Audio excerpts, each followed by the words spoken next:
নমস্কার বন্ধুরা, কেমন আছেন? আশা করছি ভালো আছেন। আজকে সান্তারেশিলে হবে মোদক গণপতি বাপ্পার জন্য। এখানে আছে নারকেল দোকানা, ছোট, বেশি বড় না, মাঝারি সাইজের নারকেল। আর এখানে 200 গ্রাম গুড় আছে, আর একটু লাগবে এলাচের গুঁড়ো। যেভাবে আমরা নাড়ু পাক দিয়ে করি সেভাবেই আমি মোদক করব। কিভাবে করছি আপনাদের দেখাচ্ছি, আপনারা সঙ্গে থাকুন।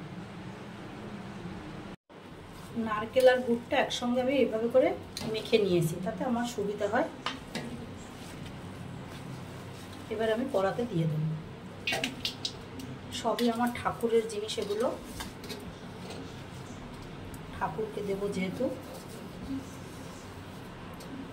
ভালো করে হালকা আগুন থাকবে, পাকটা দিয়ে নেব। এবার হালকা আগুনে অনেক সময় ধরে পাকটা দিতে হবে।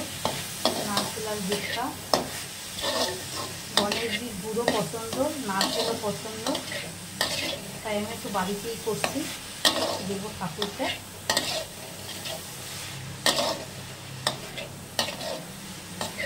আগুনটা একদম সতর্কভাবে থাকবে, সময় লাগবে এটা করতে।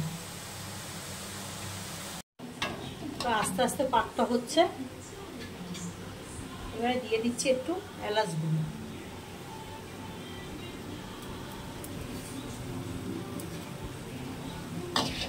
একটু হবে করে নামিয়ে আপনাদের দেখাই। গুড় আর নারকেলের পাক বোঝা যায়, একদম কড়াই থেকে ছেড়ে গেছে, দেখুন। নারকেল গুড়ের পাকটা হয়ে গেছে। এবারে এটা ঠান্ডা করে মোদক তৈরি করে নেব। যদি আমার এই মোদকটা ভালো লাগে অবশ্যই আপনারা বাড়িতে করে গণেশজিকে দিন, ভালো লাগবে তাতে আমার। আর কেমন হয়েছে আমার কমেন্ট বক্সে জানাবেন।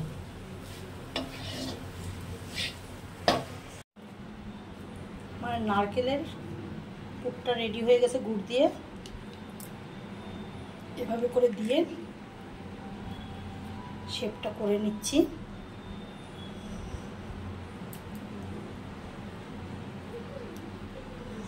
করা খুব সহজ, কোনো অসুবিধা নেই। খুলে নেবেন, এটা শক্ত হয়ে যাবে, গরম, এখন গরম। আমি একটু ছোট ছোটই বানাচ্ছি নারকেলের।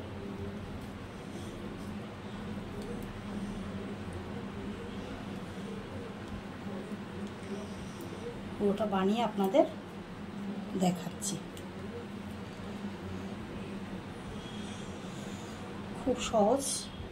এভাবে সাজে করে দিয়ে ছাঁচের ভিতরে দিয়ে এভাবে করে নিই। চলো, আমার নারকেলের মোদক রেডি। যদি আমার এইটা রেসিপিটা ভালো লাগে অবশ্যই আপনারা লাইক, শেয়ার, কমেন্ট অবশ্যই করবেন। আর কেমন হলো আমার কমেন্ট বক্সে জানাবেন। আর যারা নতুন তারা আমার চ্যানেলটাকে সাবস্ক্রাইব করবেন। আর আপনারাও গণপতি বাপ্পাকে আমার মতন করে দিন, ভালো লাগবে তাতে আমার।